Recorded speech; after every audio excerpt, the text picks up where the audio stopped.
Uganda Wildlife Authority and other partners are carrying out a gorilla census to establish the current population since the last count in 2018.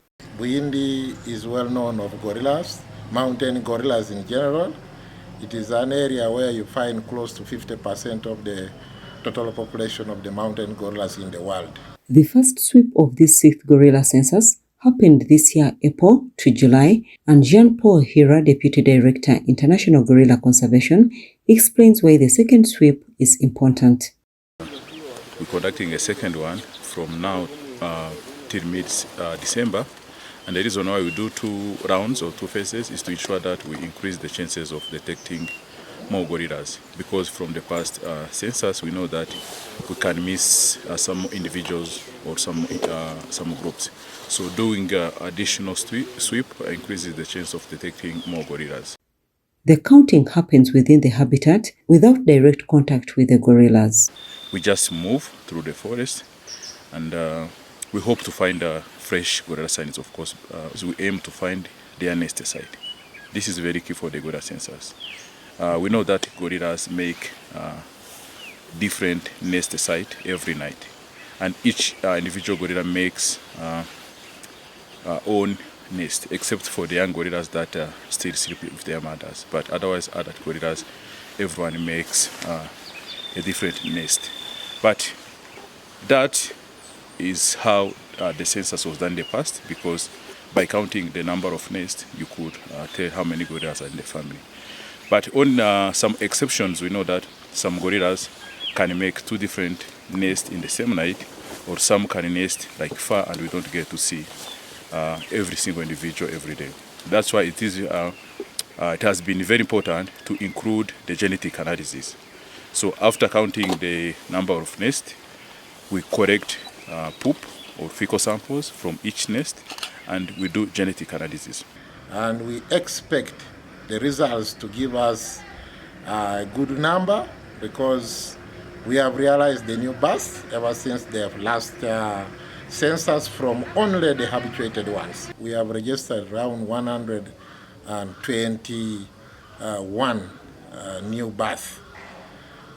From January to date, that is September, we have 11 new birth gorillas that are registered from Bwindi.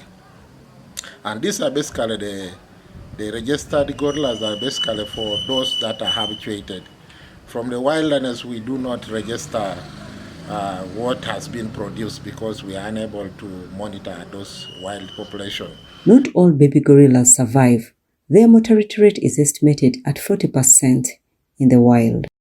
Gorillas' lifespan is 40 to 50 years, and a gorilla can produce close to 4 to 5 babies in his lifespan, because the gestation period is around 8.5 months to 9, and the survival rates of the young ones is normally 1/3 or 1/3 babies. This is because of the nature they live in into the wilderness. They find that they face a number of challenges that at the end sometimes cause death to the young ones before they grow. Cold weather that could cause them to have some fever and so forth, but also the family behaviors. You find that if a gorilla is produced from this group and that baby does not belong to the male adult of that family, there's a tendency that that baby is killed. So those are some of the dynamics that cause the reduction of these young babies. But generally, because normally when babies are young, they are prone to diseases and parasites. And this is also like the human beings. When our babies are still young, they are always prone to a number of diseases, and therefore needs the attention of the parents to ensure that he's well protected and secure from such circumstances. So this is what happens normally with our gorillas here. And it's the reason why they are actually endangered. Initially, they were critically endangered because the population was low, and they are only found within the locality of the Greater Virunga landscape. This is just within Bwindi and the volcanoes in Rwanda and Congo. That's where you can find this species in the wild.